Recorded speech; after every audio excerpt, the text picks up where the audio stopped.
I'm Joyce Hornady. You might say accuracy is my business. I make bullets. You are listening to the Hornady Podcast. Thanks for joining us and enjoy the show. Hello, everybody. Welcome back to the Hornady Podcast. Thanks for tuning in on this episode. We've got a good one for you. Got a full table across the table. Engineer Ryan Damman, marketeer Preston Lentfer, and then to my right, fellow marketeer Judd Jerzinka. Guys, thanks for coming on the podcast today. Happy to be here. Now, it's truly a pleasure. It really is. It is. Yep. I enjoy it. Fun talking with you guys. We need to get more Judd's voice on here. That's Listeners right. love it. Come running here. So I say, we're joking around, obviously, but in keeping with the general tone of every podcast we've recorded for the last 5 weeks, it's hunting season. It's electric. Everybody's excited, and we're getting, the opportunity now. It's mid-September, so there's some hunts that have happened. There's some hunts that are ongoing. There's some hunts that are, days away from starting, and we're all just excited talking about it. And we were kind of just talking about this topic amongst ourselves, and it seemed like a good topic for a podcast. So today I got you guys here to talk about muzzleloaders.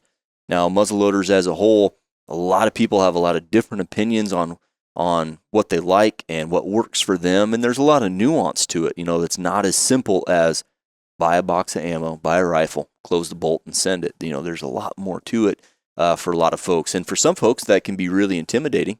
And for some, it's, really simple, depending on how deep down the rabbit hole you go. Now, what I'd like to focus on is kind of our specialty in the world of muzzleloading, which is what I'm going to call modern inline muzzleloaders. That platform, several decades old now, but the accuracy that platform brought to the muzzleloading community was just amazing. You get more consistency, better ignition, better accuracy. You can extend the range a little bit. That world has really opened up a lot of things in muzzleloading, and for a lot of the product life of existing muzzleloading bullets, you had a lot of companies, ourselves included, we have a certain projectile, and you can use that bullet for a lot of things. And when you put it into a sabot, possibilities are endless. Well, here recently, Ryan has undergone this big pursuit of accuracy in a muzzleloading bullet, and we got the Bore Driver FTX. And not that any other saboted projectile is necessarily bad, but that Bore Driver is just phenomenally accurate. And I just want to bounce around the table here, talk about your experiences when you got into muzzleloading. What are some of the small idiosyncrasies that you do with your system? So with that really long introduction, who wants to kick this off and talk muzzleloaders?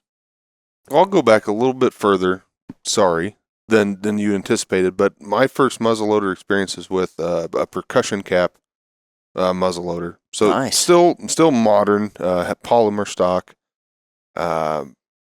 Pain in the butt to get that breech system out of there. Had specialty tools and all of that jazz, and not the most reliable ignition. Mm-hmm. Of course, I was learning from somebody that learned for himself too. So, and my father, we didn't have a whole lot of experience muzzleloading. Loose powder there, an actual black powder Pyrodex of some kind. I can't remember specifically. And then we tried round balls, we tried conicals, some saboted bullets, I think, were thrown in there. And believe it or not, I had a muzzleloader tag when I was a young kid and finished a deer off that somebody had gut shot with it. And that's my one experience with it. But I know that my brother had plenty of opportunities at what he called the biggest deer he's ever seen in his life. And of course, consequently, they just keep getting bigger and bigger, evidently, where the gun misfired. And so when I got to college, you and I both know we played football, couldn't really hunt the rifle season well or as much as we wanted to. So my freshman year in college, I got an inline muzzleloader Traditions. And this was before the quick breach. So I still had a tool, but it's super easy to get in and out. Back then I was shooting 150 grains of pellets because it said I could, although there was some contradicting information where 100 was the max charge weight that I should, and then I also found where it was 150. So 150 it is, with a 250 grain SST from Hornady, and killed a couple deer with it. Longest shot was 160 yards with it at the time.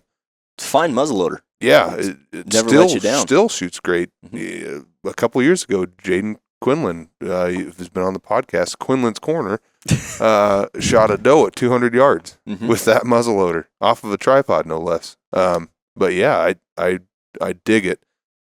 Never really understood, like, try these different cleaning practices to see what your muzzleloader likes best. Until I was much, much, much older, had no idea. I would make sure it was sighted in and clean it at the end of the season, honestly. I can speak to that. It took me one muzzleloader to get it figured out. Now I'm on my second muzzleloader because it turns out if you shoot Pyrodex, you got to clean those. Yeah. So yeah, I got an old one still at home that. Look through the bore, looks like a kaleidoscope when you spin the bore scope because Yeah. it's pitted and rusted Yeah. in different colors. Mine does kind of look like that, but it still shoots all right. That's funny. It took me one muzzleloader to learn how to clean it. Yeah. Luckily, they can be inexpensive. They're getting more and more expensive, but some of them like to be perfectly clean. Some of them you want to shoot a 209 primer in there and foul it up once. Some of them you want a whole shot on. Some of them you want to shoot and then brush, but no solvent. There's just so many wild things, and I'm sure somebody knows more than I do about that stuff. I guarantee it. Maybe Ryan, you can.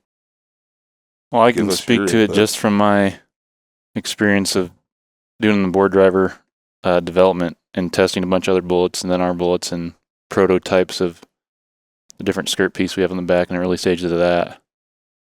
And because before that, my muzzleloading experience was slim. I mean, coming from back in Ohio, we hunted with muzzleloader, and so I was exposed to it a little bit, but you didn't shoot it much. Mm-hmm. Once a year.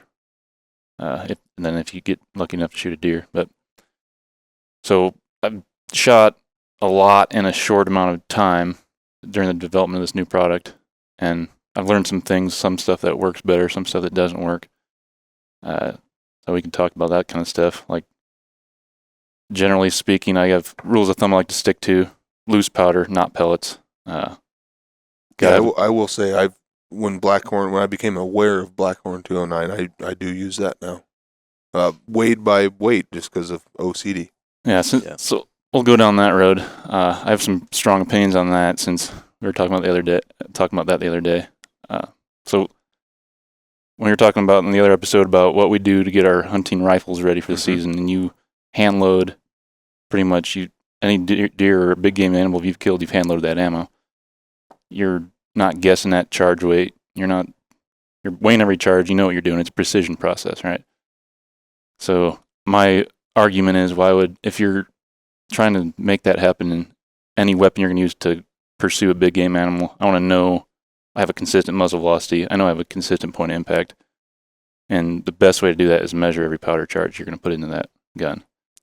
By weight. By weight. Because volume, you can get tubes, volume is so much less precise than weighing it to a tenth of a grain on a precision scale. Absolutely. Especially something where it's low volume. Might as well do it. Like, Right. if you're loading up 250 rounds for a match, Right. Sure, maybe volume makes sense, in a centerfire cartridge, but muzzleloader takes so long to shoot, you're not shooting a whole lot anyway. Just today, I reloaded my Blackhorn 209 tubes because I need more to keep doing some other testing at the lab. 10 charges, weighed to the tenth of a grain, took me 6 minutes.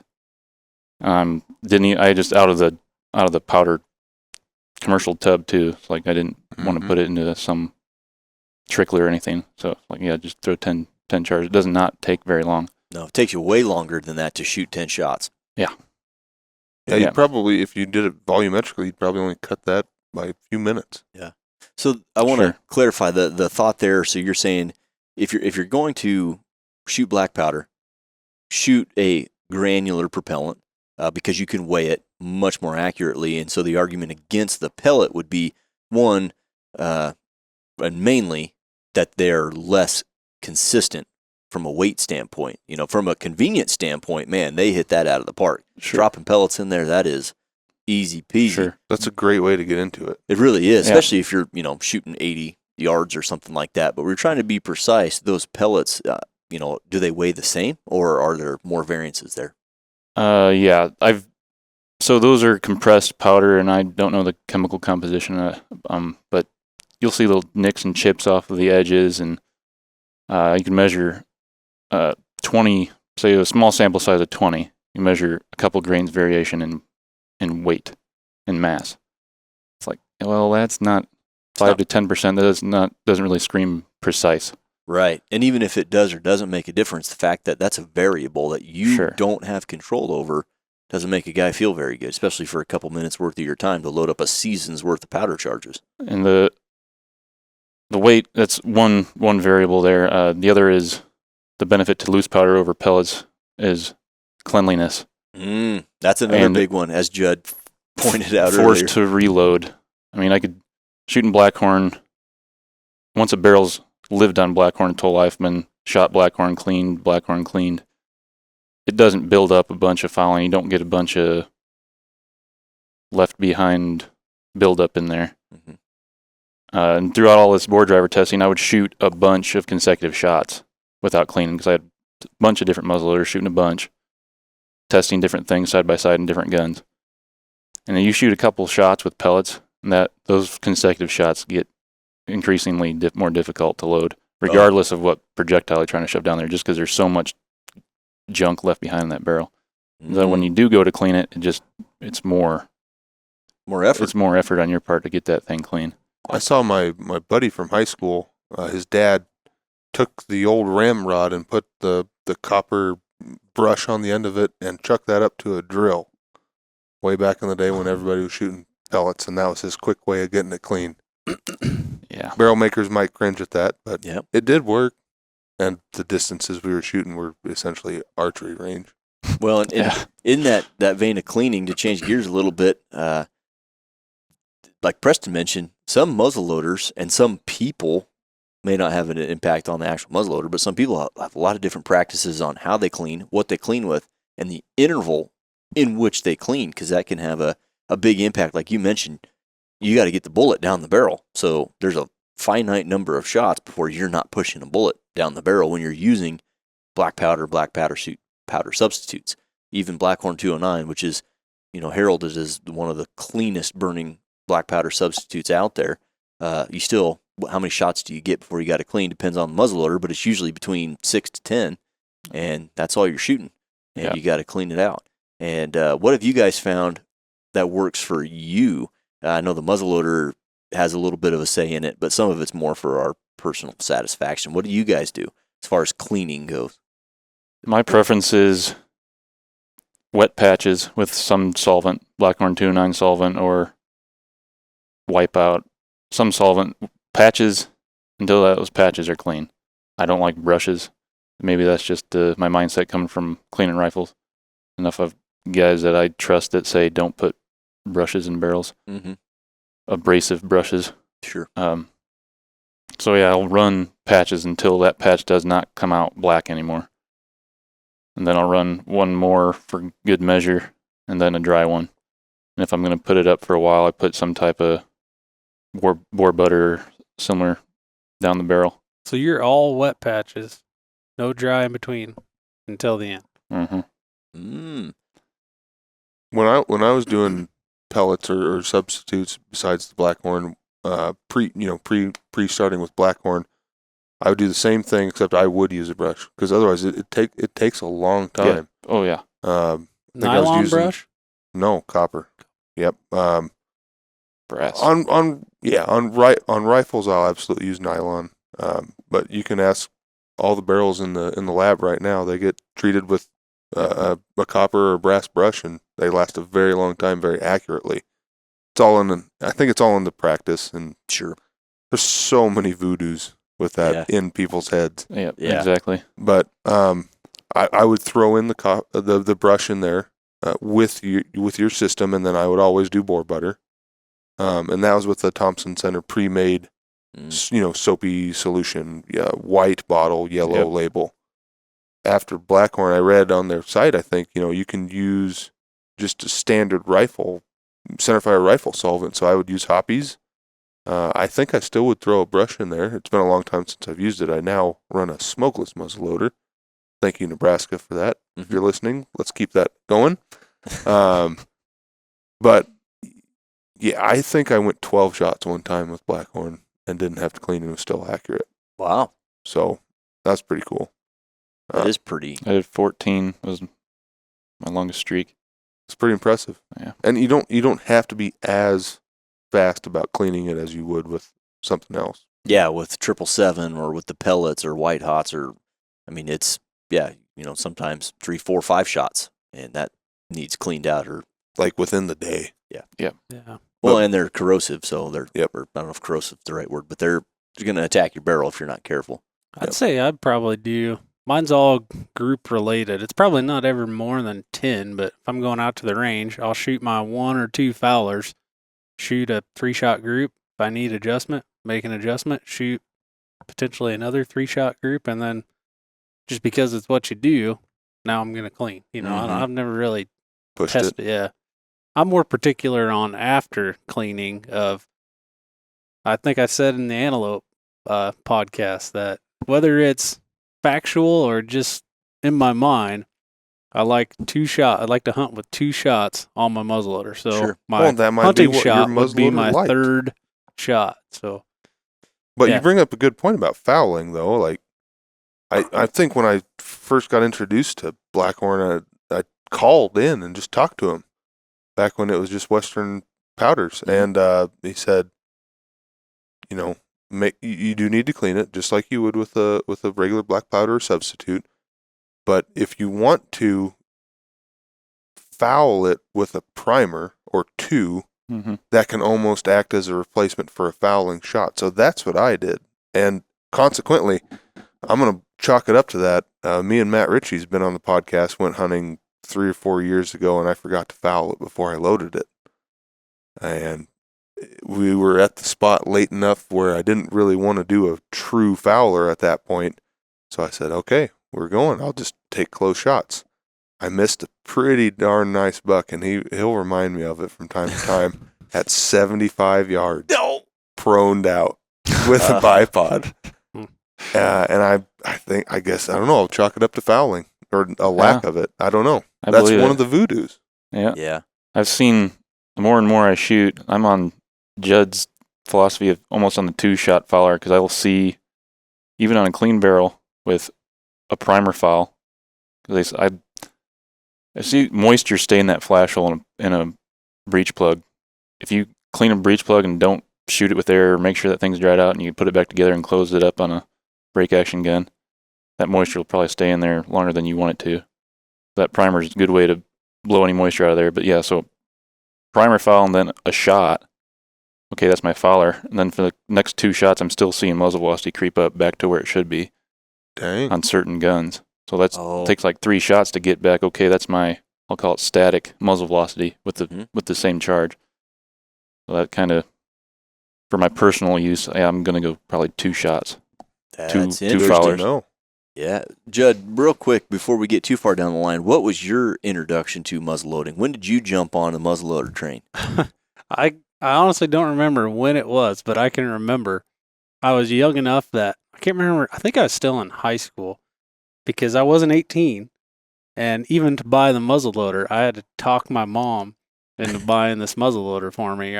I can't remember if I paid or at that time my folks paid. I don't quite know, but I remember she was all kind of weirded out about buying it because she didn't really know what a muzzleloader was. And at the Right. time, honestly, I probably didn't either. Like I said, I went through one muzzleloader to Figuring it figure out. it out. But she ordered it, and we talked about this before too. But my primary reason of getting into the muzzleloader game is in Nebraska, it's a whole month of hunting versus 31 days. the 9-day rifle season. So that was my big draw to getting into it. So yeah, we ordered a standard break action muzzleloader and some accessories and just watching YouTube and hunting shows and somewhat figured out how to do it. And at that point, yeah, I was a volume weigher shooting Pyrodex and I think I shot XTPs is what I shot. And basically the reason there is I walked into the store and they were the cheapest thing there. So I bought Yep. XTPs and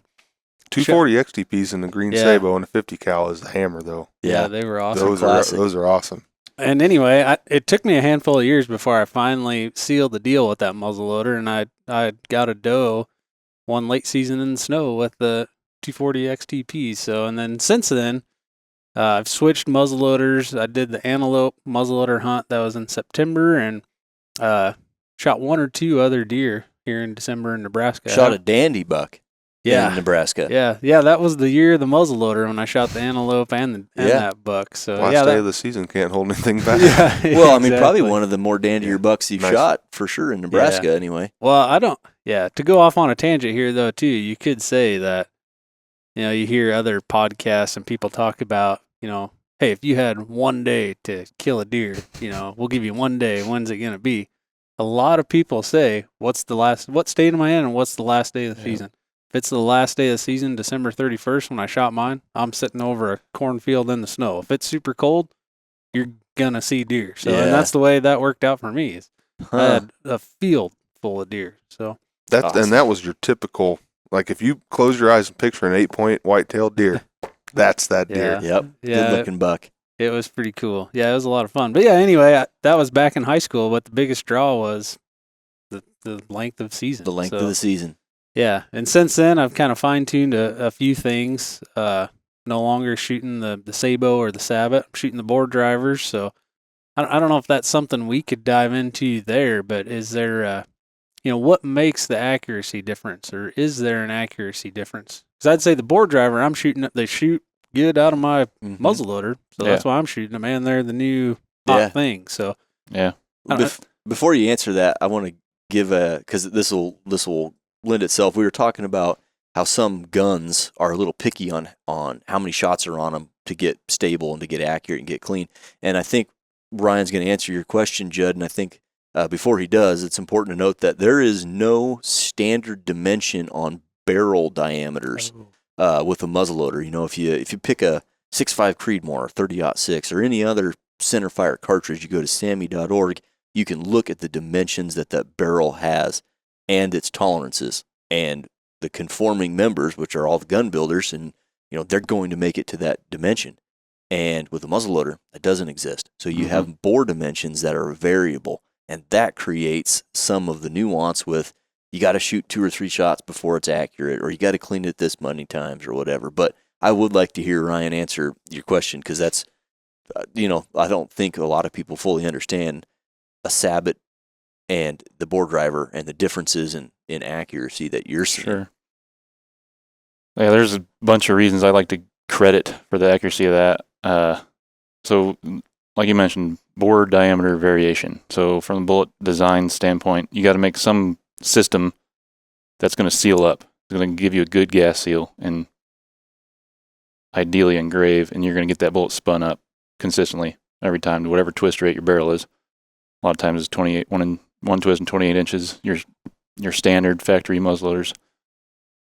So in order to get that seal, you need something on the back end or wrapped around that bullet. So traditional Sabo, that's the ticket there. It seals, it fills the bore, and then you can put a whole wide variety of bullets in there. And we have a lot of good drawn, jacketed bullets to fit that purpose.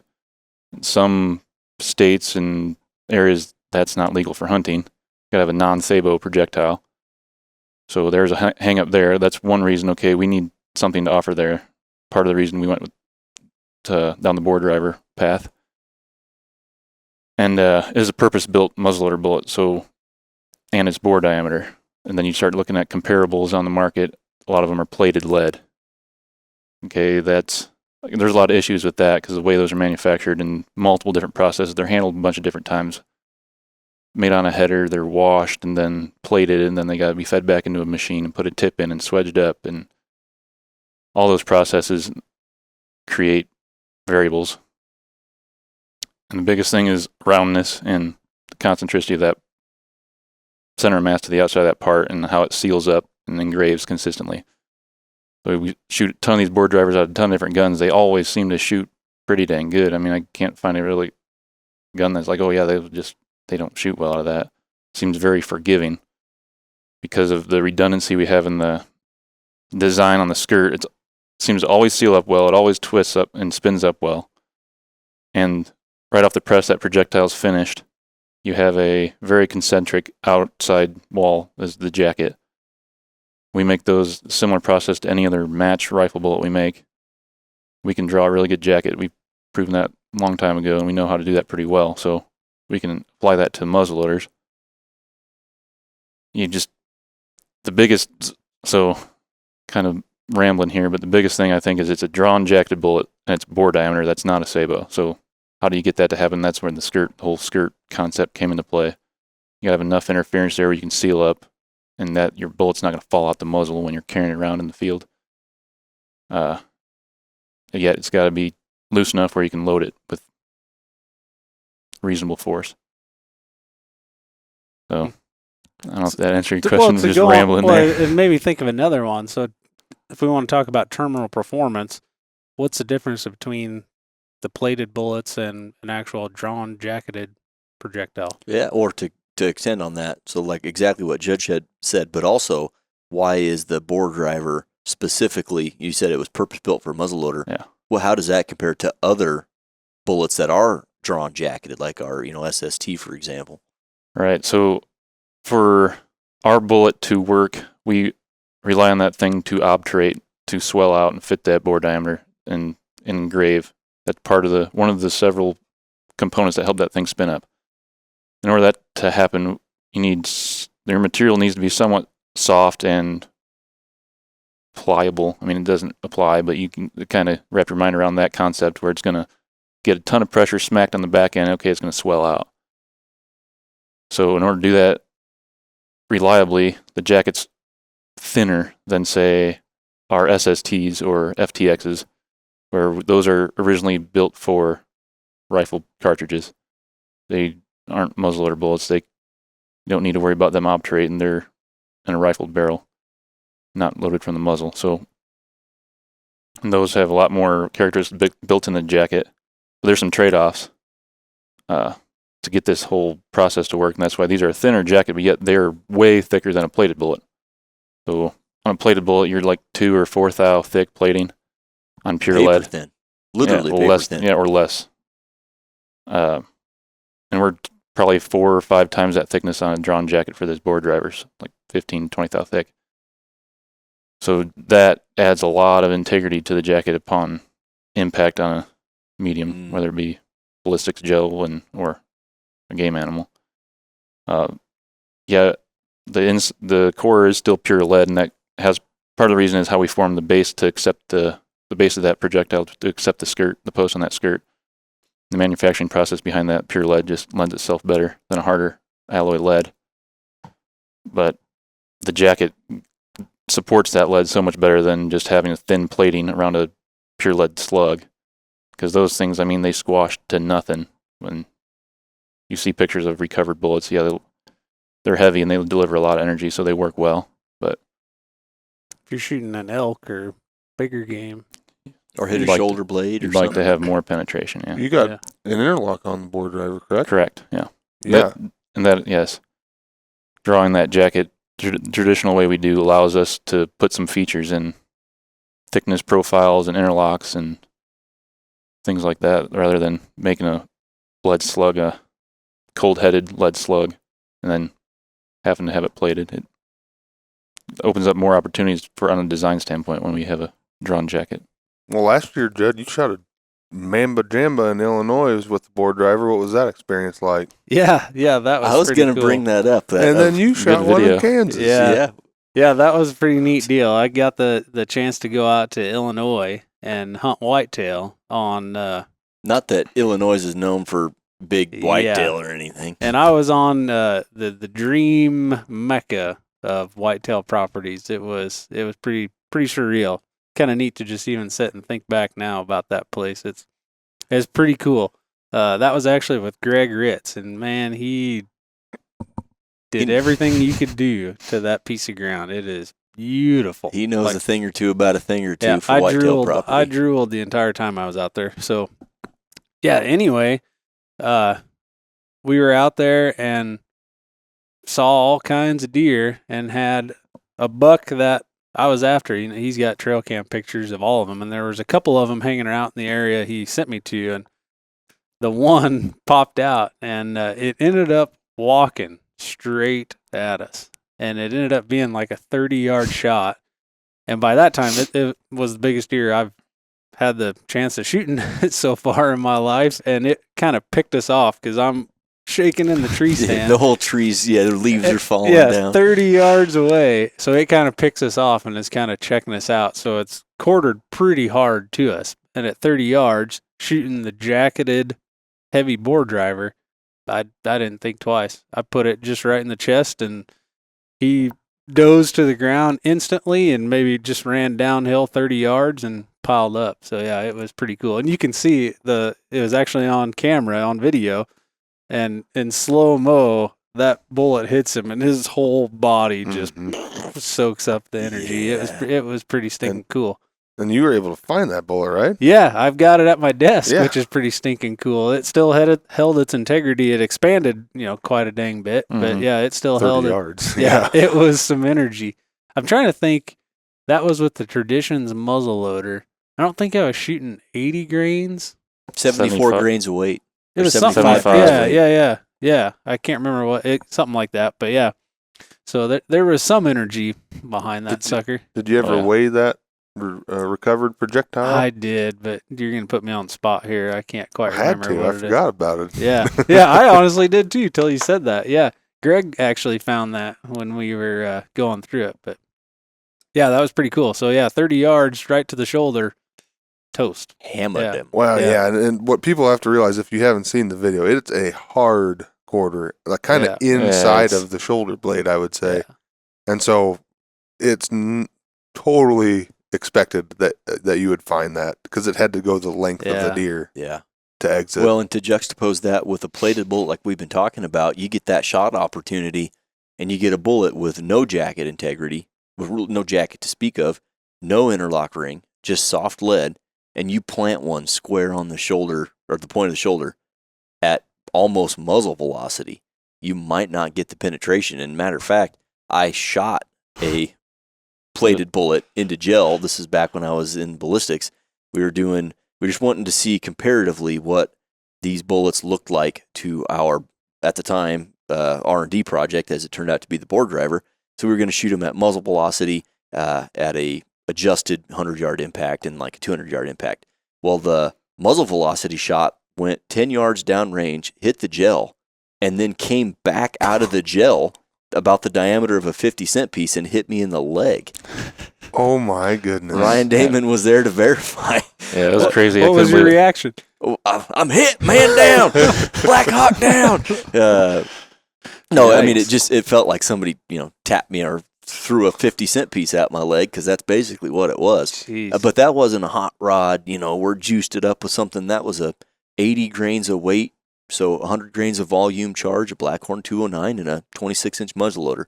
So that just, opened my eyes to, wow, they're, to truly put a drawn jacket on a bullet with a thickness and a tip set up in such a way that it is going to expand, but going to be a controlled expansion, critical for a muzzleloader bullet. Accuracy aside, the terminal performance is what we're all out there for, and that was pretty eye-opening for me.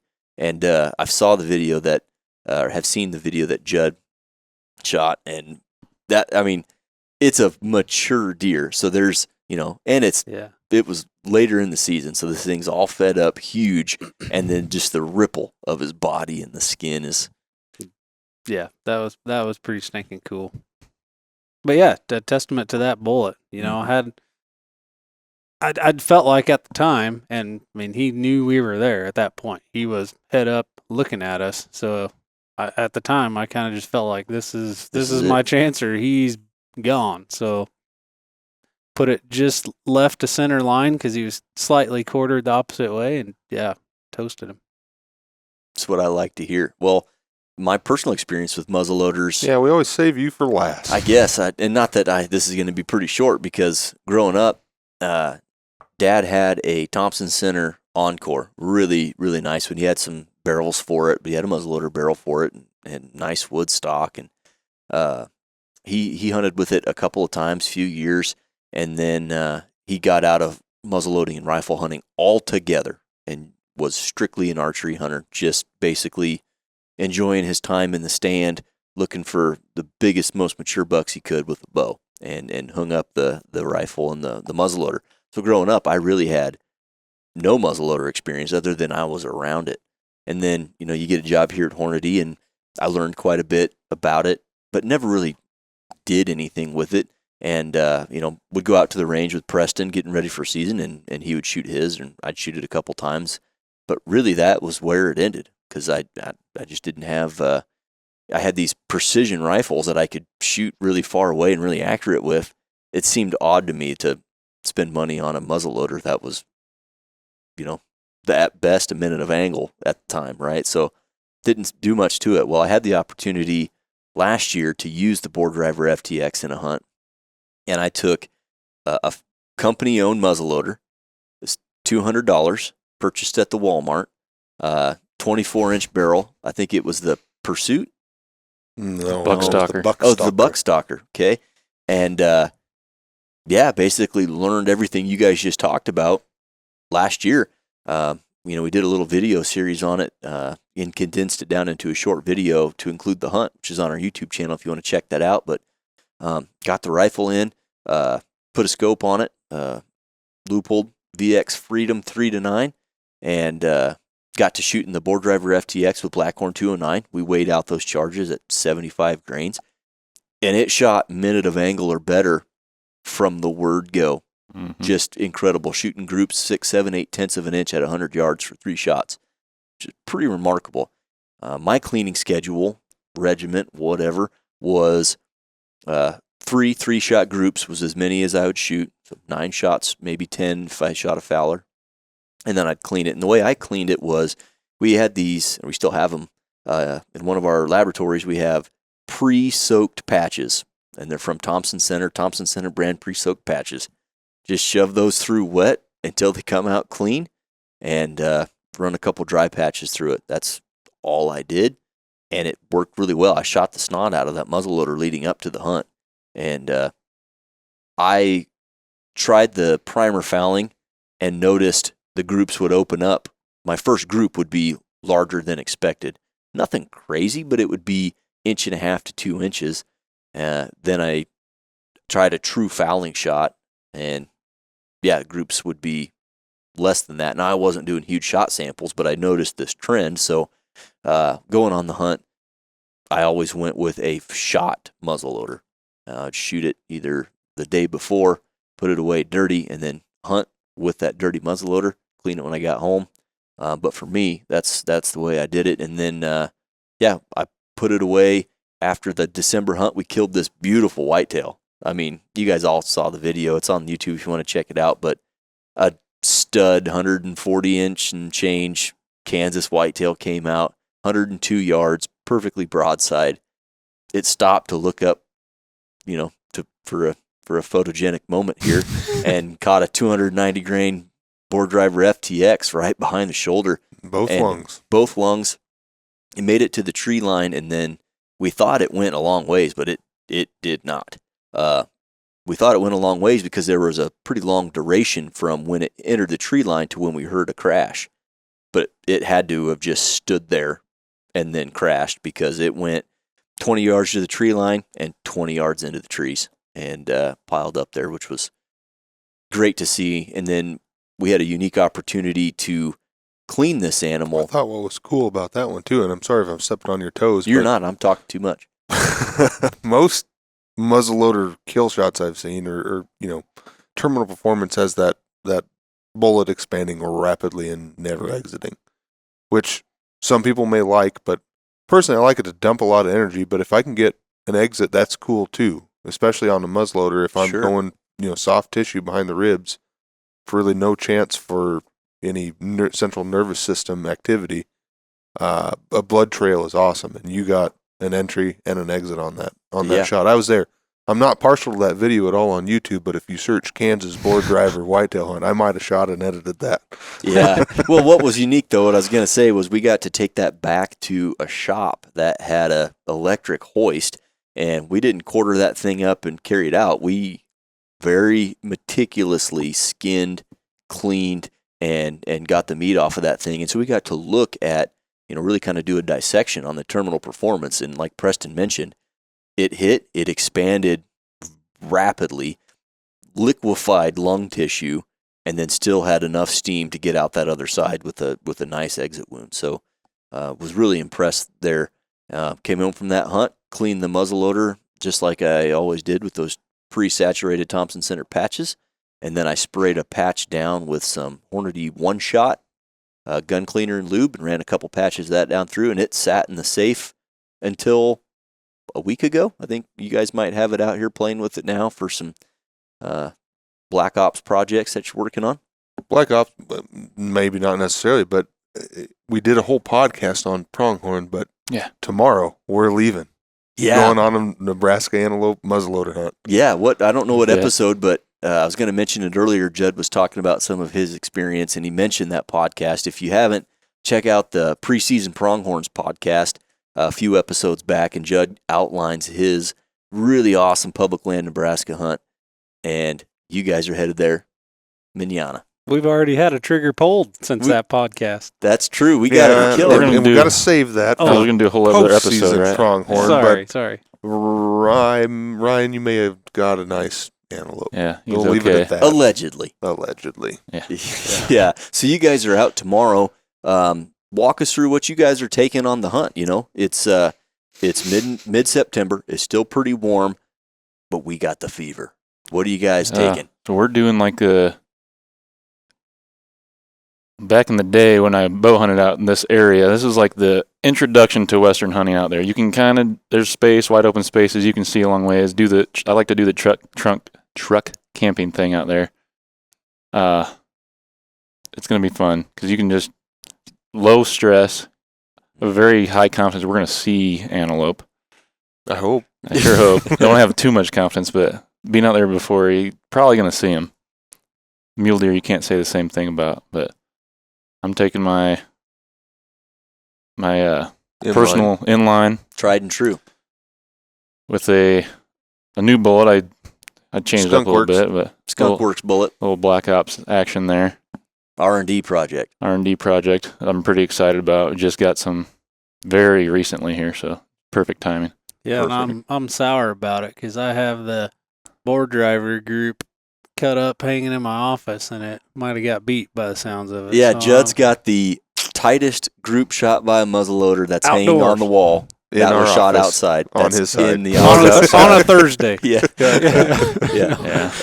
But this new bullet, can't talk about it yet, but some people in our, maybe in our upper echelons of management get kind of weirded out. We talk about like some stuff that's in the works. Reality is we're a bullet company. We're an ammo company. We're a company of innovators, and we're innovating, and we're never going to stop. So it's exciting. So what are you taking what's your muzzleloader setup look like? I got a Vortex Viper 2.5 to 10. Perfect. First scope, BDC reticle. Mm-hmm. It just so happened that reticle works out with this load I'm using really well as far as easy to remember ranges at and drop at for the reticle on the hash marks. Cheap bipod and a sling. Excellent. I'm taking the rest of my kit just looks like I'm going hunting anything else. Shooting Blackhorn 209. 82 grains weight, Blackhorn 209. Bumped it up a little bit from last year from the 75. So not max, but almost. 84 grains is max. Little Don't forget it. Little safety budget there. Yeah. Excellent. Well, I hope you can get it done. Now, probably a podcast in and of itself, so we won't dive into it too much, but Preston, just tell the listeners what you're taking. I'm a little undecided. I'm taking a muzzleloader. I'm depending on how Ryan's goes. Ryan's up first. He's Ryan's up to bat. He's the lead lead off. I did not know this. We talked about it in the last podcast. Are you crazy? He's already got one down. That's true. Oh, That's true. Preston. But anyway, Okay. I'm willing You to guys got 5-6 hours, whatever, to figure it out. Yeah. on your I drive. feel like Ryan can be first up to bat. I'll get in there cleanup. Mhm. And we'll see how his goes and how the antelope are and how far away and how close we can get in the terrain features, but I'm taking my smokeless. Yep. Now, I went ahead and did some verification on it last night. I got a little range, and I was pleasantly surprised. I shot at 414 yards, then 500 did a little zero adjustment, and went ahead at my farthest target at 686 yards and smacked her dead center. Yeah. I couldn't be more happy with it, quite honestly. Yeah. Well, and we all got to enjoy that. You sent the videos around all excited, getting to use the new mag view system on the spotter. So you had the videos. Sweet. Like literally just line it up slowly. Boop. There it is. Yep. And you did center punch that target. So if you get within 1/2 mile of an antelope, there's a chance that you'll be able to put the creep on them and lay them down. There's a chance. Yeah, but I would like to do a little skunk work stuff if everything works out. If not, we'll have mine as a backup. We're not in that game yet, but hopefully someday we will be. But I'm also taking camera equipment and stuff like that, so I'm going to have a full pack. Yeah. Ryan, you might have to carry my antelope for me. Hey, guys. We can do it. I'm going to just throw this out there since we're all gathered as friends. Judd hadn't said it yet, but make sure you got enough water. You know? And take some cheeseburgers. We will be having cheeseburgers, I have no doubt. Yeah. Well, I'm excited to hear how this hunt goes. I wish I could go with you guys because there's nothing funner than running out west and just playing around and spotting and stalking some animals. You know, hopefully you do get a cheeseburger in. Hopefully you take enough water and you can find some good goats to lay down because that's it's that time of year. Yep, it's go time. Looking forward to it. But yeah, we kind of got off track there. But muzzleloaders, this podcast about muzzleloaders. I did want to throw some stats out there, or a stat out there. Hit us. Ancillary to the podcast. 27% of viewers on our YouTube channel are not subscribed. If you Blasphemy. If you like watching our stuff and maybe you're slightly entertained and maybe learn a thing or two from time to time, do us a favor, hit subscribe. That'd be great. That would be great. Yeah, it's got to pump those numbers. Yeah, we got rookie numbers right now. We got to pump those up. Yeah. Awesome. Well, guys, I hope you guys have a great rest of the season.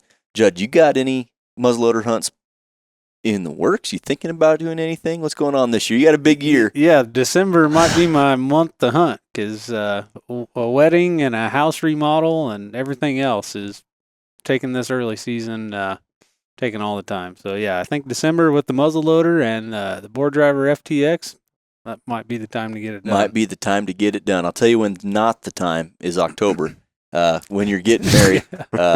I've been doing a lot of cardio getting ready for my hunting season. And also preparing for the amount of polka dancing I'm going to do at your wedding. But in seriousness, guys, Preston mentioned he does have a full pack. This hunt that they're going on here, leaving tomorrow, going to film it. So hopefully that footage will be available. You know, if we can get that edited into a video or something, it'd be really cool for our listeners and our viewing base of the podcast to be able to see that full circle, to hear about what we're talking about now, to hear, you know, if that skunk work project comes to life, and then be able to see, you know, the first antelope taken with it. Be pretty cool. Yep. We're going to give it a shot. I wanted to reiterate our trip this weekend, it's all public land, the obligatory DIY, do it yourself. Oh, yeah, ultralight backcountry. You know, we're doing all that. Yeah, well, and that's an important note is, we blend a lot of personal hunts and industry type stuff together, but this is a personal hunt that you guys have waited a long time for. 5 years? 5 years. I actually waited 6 because I had an antelope hunt last year that I could barely go on for time constraints. But so I'm 6, you're at 5. It takes a long time to draw this tag. Beautiful. Excellent. Well, is there anything else from a muzzleloading standpoint that you guys want to touch on or mention that might help our listeners out? I have one anecdote. I remember hearing this when I was in tech. Somebody pouring, I think it was Windex or some sort of cleaning solvent, commercial grade cleaning solvent, into their toilet, and then they place the muzzle of their muzzleloader in the toilet, get the cleaning rod out, and then they just scrub back and forth in the toilet, flush her down, patch it out. Depending on the state of that toilet, that might not be that bad of an idea. I would say, just to wrap it up, I guess, if you've ever thought about muzzleloading, it's honestly pretty enjoyable. Check it out. Check out your state's regulations. They're all different, unfortunately. Yeah. We all have different. Your bore size has to be this big. You have to shoot a bullet this big. You can't use a sabo here. You have to use open sights here. Just checking them out. But it's pretty enjoyable, and in our case, we get a long season. Yeah, it really opens up a lot of season opportunities for sure. I'll add one more thing as well. on that note, if you're even early in muzzleloading or just thinking about getting into it, in the process of working up a load, make sure when you're reading load data, because there's a ton of it out there, make sure you know whether they're talking about volume or weight. Very different things. When you're either weighing it out or you're measuring it volumetrically, that's just for safety's sake. Yeah, you don't want to take one of these A lot apart. of people in the Super Magnum 150 grain charges, well, what does that mean? Well, most of the time they're talking volume, but you just need to make sure that you know what you're doing before you shove something in the barrel and pull the trigger. 150 grains of weight into a muzzleloader that's designed for 150 by volume, not going to be good. No. Judd, anything for the group here before we sign off? No, I don't think I do. Awesome. Good luck. Thank you. Yeah. You're going to have a good time. Yeah. Yep. Well, and I think my last thing, I hear this every year in the office. We all do. Oh, man, I hope I shot that muzzleloader last year before I put it away. End of the season, end of the hunt, find a safe place, discharge the muzzleloader, push it out the back, do what you got to do. Don't store your muzzleloaders loaded, because that'll be a quick way to throw that muzzleloader away. I'm sorry to say it. I'm sorry to keep this podcast going, but there's a guy in my hometown by the name of Dan. I'll leave his last name out. Has 4.5 fingers on one of his hands because of that. Okay, noted. Double charged one, huh? No, left it loaded. Forgot he left it loaded. Oh boy. Yep. Yikes. Awesome. Well, yeah, be safe out there, boys and girls. And we hope you found this educational. We hope you enjoyed it. We hope you get into muzzleloading if you haven't. And we appreciate you listening. And we'll catch you on the next one.